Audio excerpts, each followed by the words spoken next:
move on to quickly introducing our keynote speaker of today, Professor Sheena Iyengar. Sheena is an inspiration. She is the ST Lee Professor of Business at Columbia University. In 2011, she was included as a part of the Thinkers 50 of the top 50 business thinkers in the world. She's a two-time TED main stage speaker.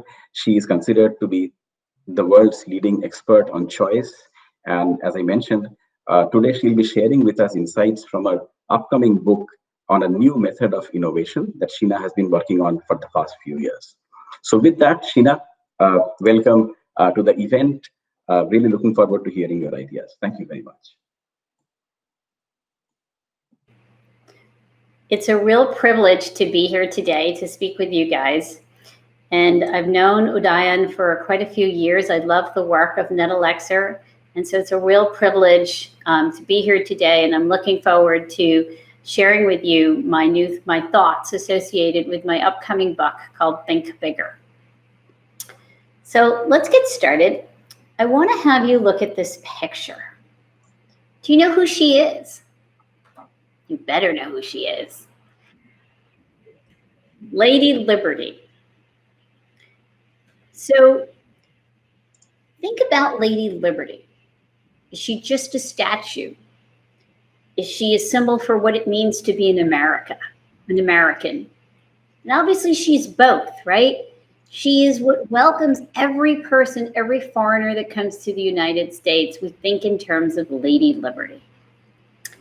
Now, in fact, she's become so iconic that there's a poem dedicated to the Statue of Liberty in which Emma Lazarus speaks of Lady Liberty as the one who says, "Give me your tired, give me your poor, give me your huddled masses, yearning to breathe free."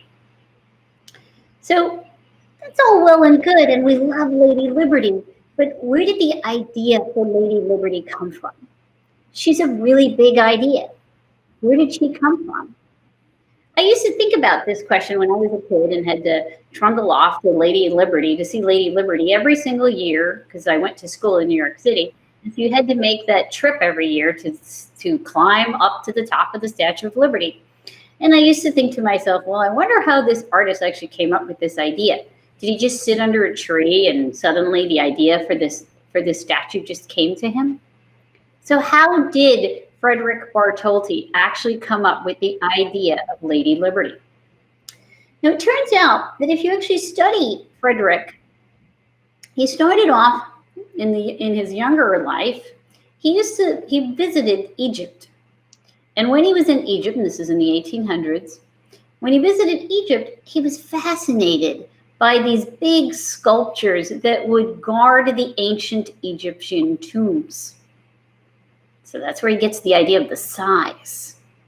In fact, in some of his earliest works, when you look at his original drawings, where he starts coming out with an image of a giant lady carrying some kind of a torch or a light, turns out that he had provided some of the original sketches when they were thinking of having a statue at the gateway to the Suez Canal. Alas, they didn't choose to go with his drawings. They just made a normal lighthouse. But that isn't what he ultimately made, even when he came to the United States and built us our Lady Liberty. So where did he get the rest of his ideas? Well, perhaps he was influenced by a very famous painting, Lady of Truth, or Les Veritas, by a famous painter by the name of Julien Joseph Lefebvre. My French is terrible. And you can see some of the resemblance here, right? The lady, how she's standing, but we still don't have the whole picture. It's not Lady of Truth, it's Lady Liberty. Where does liberty come from? Libertos. Well, originally comes from a Roman coin, and shortly after the French Revolution, it turns out that the French had some coins in which they too resurrected libertas on their coins.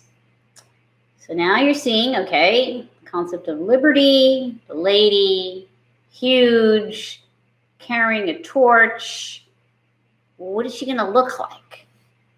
What about her face? Where did that come from? It came from her mother, came from his mother. So he actually, the face on Lady Liberty is the face of the artist's mother. Now, I've just taken apart all the elements of this great statue. And you think of all these elements, and yes, you see all the pieces, they all come together, it makes sense. That's how Lady Liberty came to be. But she feels to us much more than these sets of pieces that combine together to make Lady Liberty. She feels bigger than that. She's come to mean something far bigger than the elements that have come together to make Lady Liberty. Notice how the artist here didn't just have one flash of insight. The artist evolved his idea over time. He stole from different pieces, and he, little by little, combined that to make something that's really big. It's what we call a masterpiece. As T.S. Eliot once said, immature poets imitate, mature poets steal. Today I'm going to describe to you Think Bigger, which is how do we come up with some of our greatest ideas of all time. And that one of the first principle of that is going to be the fact that we literally steal so many pieces, combine them together, but in the end make a whole that is far greater than the sum of the pieces that came together. So now let's think about how this works in business. Let's take a revolutionary innovation that's so revolutionary now we literally take it for granted. In the 20th century, the Ford Model T. That's what actually put cars on the map, not just in the United States, the world over. It doesn't just affect how we get around. It affected infrastructure like roads. It affects all kinds of businesses. Just think about what the world would look like if you didn't have cars. Well, how did he come up with the Ford Model T? So let's look at the elements that he brought together. He's often credited for the guy who came up with something called the assembly line, right? Well, he didn't actually invent the assembly line. The assembly line was already there. It had already been created by his competitor, Oldsmobile. In fact, he started making the cars, the Ford cars, using the assembly line. But then he discovered something by chance when he was in Chicago. He discovered the way they take apart meat in the slaughterhouses to ship it to the East. And so, whereas the way it would work in the car manufacturing, in the standard assembly line, is you'd have the car sitting there, and then different people would come to the car and do their various tasks that they had to do to put this car together. Instead, what he observed in the slaughterhouses is that you could disassemble this animal, but in the process of disassembling it, it was moving. And so Ford thought, well, if you could disassemble something while it's moving, why can't I make it moving and assemble something? Turns out that by going from a standard assembly line to a moving assembly line, he was now able to drop the amount of time it would take to make a car from 12.5 hours to 1.5 hours. All right, so he got the assembly line, the moving assembly line. Last thing, he needs to make this car really cheap and fast. Turns out in those days, to get your car in any color, that took a lot of time. It would take days to actually color the car and let it dry and do all that. Turned out he discovered what's known as Japanning. It's a kind of black lacquer paint, which could be done very quickly. As you know, Henry Ford was famous for saying you can have your car in any color you want as long as it's black. So, what did Henry Ford do? He combined together a bunch of things that already existed to create a product which literally revolutionizes this country and much of the world. He took the assembly line plus moving assembly line plus Japan black paint to create that affordable car. And in the process, in 1910, he sold 19,000 cars. By 1914, he sold over 200,000 cars, and the rest is history. As Schumpeter, the great economist, once said, innovation is a new combination of old ideas, and that is a core principle behind Think Bigger. Let me give you one more example. Let's take a more recent innovation, about 20 years old. Netflix. Now, Netflix has actually revolutionized so many different industries, but let's start with how they actually got started. In the late 1990s, Reed Hastings, he was late in returning his video cassette to Blockbuster. It was Apollo 13. He was 6 weeks late. He was going to have to pay a late fee, which would have amounted to about $40. And remember, back then, it only costed you about $2 to rent the video. So he was kind of mad at this. He's headed off to the gym, really angry about the fact that he's got to somehow pay this fee and maybe somehow not tell his wife, who was going to give him a lecture. He's in the gym. He walks in the gym, and he notices, well, there's a membership thing here that they have in gyms, where I can use it as much or as little as I want, and there's no extra fee. So he knows people love to watch movies at home. He himself likes to. He also has a gym membership model in his head. Also, remember at that time, there was something known as Amazon that had just started to become a thing, right? And they were sending people books, whatever book you wanted. You could just have it delivered to your house. Well, what if you had a movie delivered to your house? And maybe a video cassette might get destroyed, but there was this new thing that might work better called the DVD. So notice what he's combining. Blockbuster, gym membership, Amazon, and this new technology, DVD. He created none of these, but he did put together the combination. By the way, you know that for the longest time, the last Blockbuster existed in Oregon, and just yesterday they announced that it's now turning into a little Airbnb or a little bed and breakfast where you could actually go there, spend the night, and actually watch old video cassettes. So Blockbuster is a thing of the past, which we already knew. So, every idea is a new combination of old ideas. And while that may sound like a radical way of talking about innovation, it's actually not. Even if you go back as back as Isaac Newton, he himself said that if I have seen further than others, it is because I have stood on the shoulder of giants.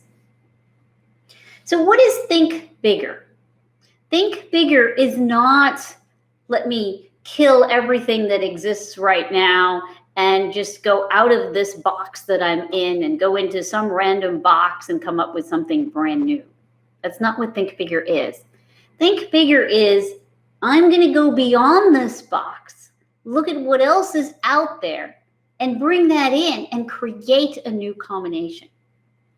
Now, one of the challenges I want to give you today is I want you to go back and think about your every famous or favorite innovation you have.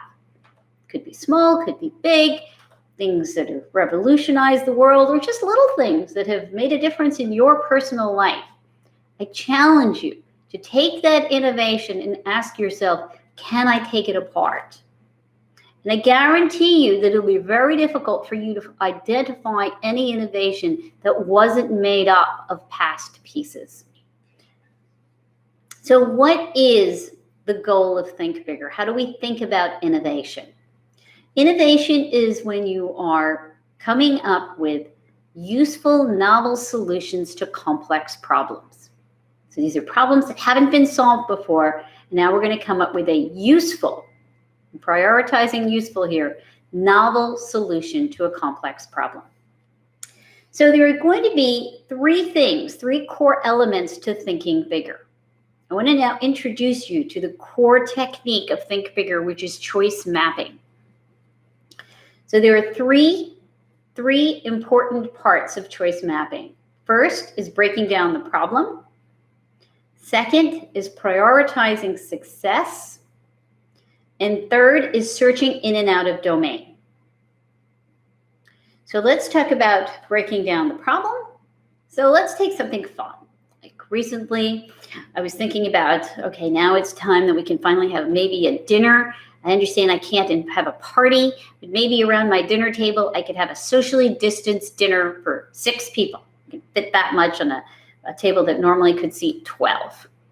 And so I get really excited and I start thinking about all the dishes that I really know how to make, and then I'm chomping at the bit to make like filet mignon and a peppercorn sauce, or like my special rack of lamb and like a mint sauce, or maybe I could do something really cool with squash or cauliflower, or I can come up with some of my favorite desserts like flourless chocolate cake with like a rose essence and pistachio whipped cream, or I could serve that with my favorite cream sherry.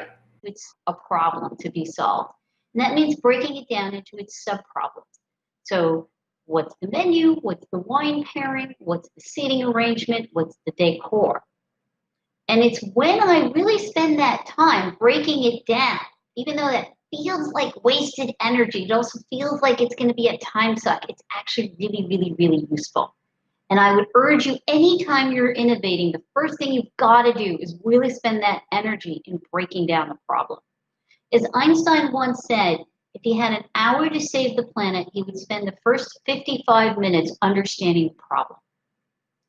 Now, the second technique to choice mapping is prioritizing success. So let's imagine you're in a forest. You're in a Survivor series, you're in a forest, and you need to somehow figure out how to survive. You have enough water, but you don't have any food. Now, you happen to know that you happen to remember that there's at least one mushroom that you can eat and not die from. There's at least one mushroom that you know isn't poisonous. Now, in this forest that you are stuck in, there are about 100 mushrooms, and you know that most of these mushrooms, in fact, 99% of these mushrooms could kill you. So what do? Let's imagine that I gave you a choice of either a book that gave you 20 mushrooms that were all bad, you could die, or a book that just highlighted the one mushroom that you could eat. Which one would you choose? Now, of course, our instinct to live kicks in, and we all know we would pick that book that tells you about the one mushroom that's safe to eat. Always pick the success. Now, we often talk about the importance of learning from failure, right? Well, let's imagine you're in this forest. You can't find any mushrooms, and you come across some beautiful red berries. You eat them. Now you're violently sick. Oh, God, failure. Well, it taught me something really, really important. I know now about those red berries. Well, then the next day you run across another set of berries. Beautiful berries. What did you learn from that failure? Well, you learn maybe about one berry that doesn't work, but you don't actually know if it applies to the other berries. Why did that one berry make you sick? So that what we learn from failure is actually much, much, much more limited as compared to what we learn from success. And so it's important to prioritize success when you're innovating. So as Aristotle once said, it is possible to fail in many ways, while to succeed is possible in only one way. And so I know we often say, look, you really need to engage in lots and lots of trial and error in order to come up with your best idea. And my argument back to you is no, you have to engage in lots and lots of trial and error to develop core competencies, to develop expertise in a skill set, becoming a great programmer, becoming a great artist, becoming a great athlete, a surgeon, whatever it is that you're trying to develop core competencies in. But when you're trying to engage in an act of creation, of innovating, this is a domain in which nobody has expertise, because if they knew the solution to the problem, they would have solved it. So in that case, expertise is not what helps you get there. What helps you get there is drawing upon prior successes. And when I say success, we're often thinking to ourselves, well, okay, so you're telling me to innovate by only drawing upon what's worked in the past. But doesn't that mean that I'm just going to keep reinventing exactly what everybody else has been reinventing? How does that make me different? How does that make what I'm going to produce different? So that brings me to the third technique, to choice mapping, which tells you how you draw upon prior successes. That it's not just that you're just coming up with exactly what everybody else came up with in the past. So the third technique is searching in and out of domain. So let's go back to Henry Ford's example. Notice how Henry Ford did take the best practice within his domain, within his industry, what Oldsmobile was doing with the standard assembly line. But then he went out of domain and found something that ended up being a real creative inspiration for him, which was the moving assembly line, which he discovered through observing the slaughterhouses in Chicago. So it's that skill to bring in and out of domain examples of success that get combined together that can create those really big ideas. So what I want to end with is actually show you how this works in real life, how you put this to work, and we're going to do a little example. So I picked an example which I'm figuring is probably annoying to many people. At least you can relate to the fact that, oh, we've all had this experience. So let's imagine that I'm really annoyed about the fact that I have to carry around a mouse whenever I'm carrying around my laptop, because the trackpad just isn't as smooth. And it's kind of annoying, even though I like the mouse, because the mouse, it's annoying because it's easy to lose. It's not that easy to carry around because it can, it's like this clunky thing. So let's imagine I want to come up with a new mouse or a new way of using a trackpad that is better than the mouse. It makes it much more convenient to use. So how am I going to break down this problem? Well, I'm going to ask myself, well, how do I make something like a mouse easy to carry? Okay? Notice how I phrased it as a question, a positive question rather than a negative. Second, how do I make it difficult to lose, whatever the thing is? Third, how do I make it like a really smooth tracking function? Okay, so that's how I've broken down the problem. Now, let's search in domain. Remember, we're only searching for successes. So for the first one, who successfully solved this one, and this is in domain, well, you have the Mophie keychain charger. Right, so it attaches to your belt. It's still within domain, and it's convenient to carry around. Certainly more convenient than a mouse. Okay, difficult to lose. Well, what about the detachable lanyard? Okay, now what about a much better way of a smooth tracking function? Let's look at the best mouse on the market right now, Logitech, the Logitech mouse. Okay, so that's when you're looking in domain. Now, if I were to stop and simply take the best solutions that exist in domain, what would I do? I'd make a better Logitech mouse. That's not innovation. It's incremental. So now, how do I go beyond what's in that current box? How do I think bigger? And so now let's go and identify out of domain examples of success. Let's go back to our first subproblem. What's easy to carry? Well, the Discover card. It keeps track of all my money, right? It's a good way to use money, and it's smooth. I picked the Discover card because it's a really smooth credit card and it's made of brushed metals. It's kind of cool, right? Then what about, how do I make it hard to lose? Well, you have Post-it notes. Really simple. Notice how mouses are always gray, or black, white. Well, what's great about a sticky note, and the reason why you don't lose those little buggers, is because they come in all different colors. So it's hard to lose it. What about the third thing?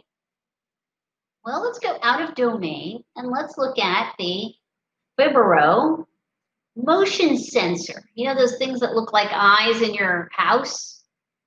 Well, it's actually really sophisticated, right? It responds to voice, it responds to heat, it responds to hand motions, right? So that's a kind of a cool out of domain thing, right? So now we have our choice map.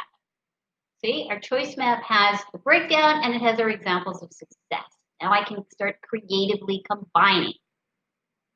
And so let's imagine I take 2 in-domain prior examples of success plus 1 out-of-domain prior example of success, which is the Fibro motion sensor. And now what could I put together? Well, I don't know. Here's a new kind of mouse. Yeah, spherical sensor. So, you know, it's certainly easy to carry and it could respond to my hand movements, and maybe I could talk to it and you could make it different colors maybe. Or let's imagine I take 2 out-of-domain examples and 1 in-domain example, and I create a thin mouse. So it's as flat and as thin as a Discover card, still shaped like a mouse, but you can make it lots of cool colors. You put it in a sleeve, like a credit card sleeve, and that's attachable, maybe Velcro, or in some way it can stick to your laptop. It's really easy to carry. So those are just 2 ideas for how you would create a new combination. By the way, neither of these exist in the market. They're just purely my ideas, just as a way to get you thinking about how you would combine. And I'm going to give you these slides so that you too can start to come up with your own combinations as a way of practicing this technique. So notice how I am calling this technique choice mapping. I'm not calling it brainstorming. Because what is brainstorming? Brainstorming is when you have a problem, you just start shooting like darts, lots of wild ideas, and you just throw them up there without any real consciousness, without any deliberate thought. That is not what we're doing here. We're doing choice mapping. You are consciously thinking about your problem. You are consciously drawing upon which materials you're going to use to create your new choices. Notice how you use past choices to create new choices. Now, it turns out this is the way the brain actually works. Whenever we have those great flashes of insight, what's actually happening in our brains is that our brains are made up of lots of different shells of information. And whenever you're coming up with a new idea, you're taking bits of information from different shells in your mind, and you're connecting them, combining them. What I'm doing here is simply being more transparent and more conscious so that your brain can be very deliberative about what materials it's going to combine so that you can create a combination which is more likely to be useful, right? Because it's solving across each of your subproblems. And by definition, it will be novel because it's solving a problem that hasn't been solved before, and because you are drawing upon examples from out of domain. Ultimately, I believe that choice mapping enables you to increase the odds that when you put out a new idea out there into the world, you have a higher chance of it succeeding rather than failing. So I'm going to end with one of my favorite quotes of all time by a man by the name of Henri Poincaré. He was a French polymath, and he famously said, "Invention consists of avoiding the constructing of useless combinations, and consists of the constructing of useful combinations which are an infinite minority. To invent is to discern, is to choose."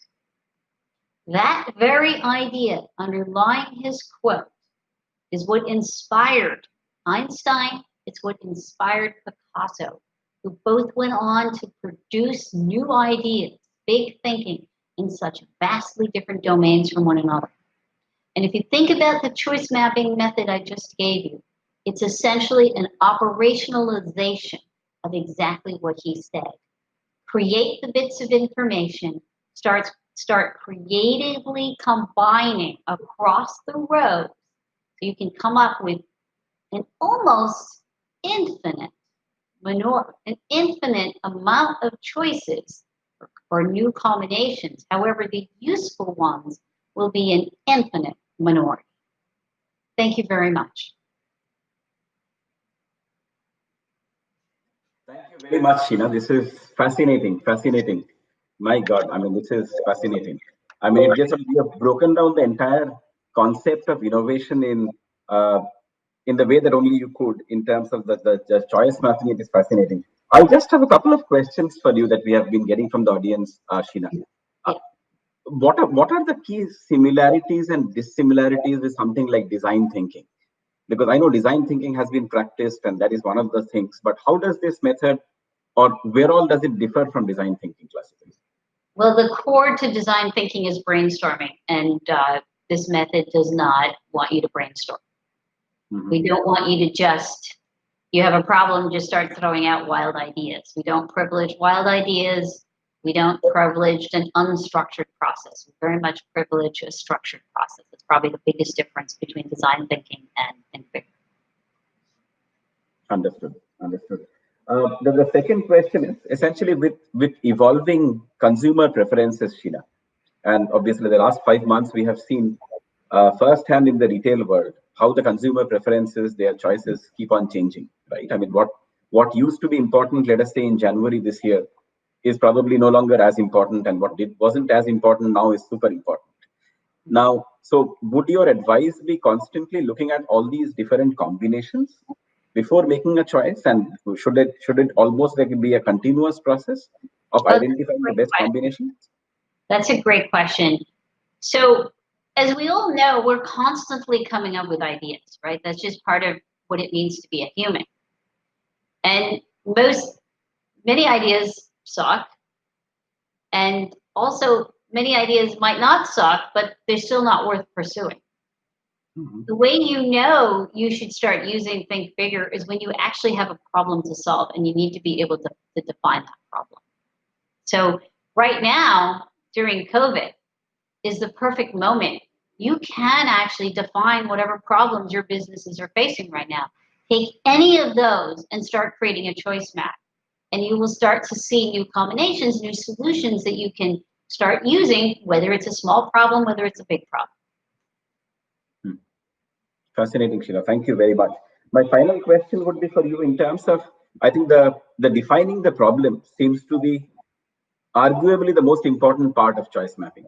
I mean, if that's to be taken, because if you don't define the problem right, then understandably the solution that you can come up with probably will not really be relevant.